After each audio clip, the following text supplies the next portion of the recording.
नमस्कार मंडळी, स्वागत आहे तुमचं द मॉम्स डायरीमध्ये। मी आज बनवणार आहे पालक पनीर। चला तर मग त्यासाठी घेतलं आहे पालक, पनीर, आलं लसूण, लाल तिखट, मिरची, हळद, मीठ।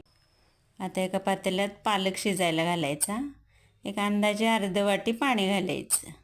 नंतर शिजलेला पालक मिक्सरच्या भांड्यात घालायचा। मिरच्या, आलं लसूण घालायचं, थोडंसं पाणी घालून फिरवून घ्यायचं। अशी ग्रेव्ही झाली। त्यानंतर कढईत 2 पळ्या तेल घ्यायचं पनीर तळायसाठी। आता पनीर टाकायचं, तेल तापले, ब्राऊन कलर येईपर्यंत तळून घ्यायचं पनीर। त्यानंतर फोडणीसाठी एक पळी तेल घ्यायचं। नंतर मिक्सरला फिरवलेली ग्रेव्ही टाकायची, चांगली परतवून घ्यायची। तेल सुटेपर्यंत परतवायचं, 1-2-3 मिनटं परतवत राहायचं। त्यानंतर थोडंसं पाणी टाकायचं, हळद टाकायची, नंतर लाल तिखट टाकायचं, चवीनुसार मीठ टाकायचं आणि पनीर टाकायचं।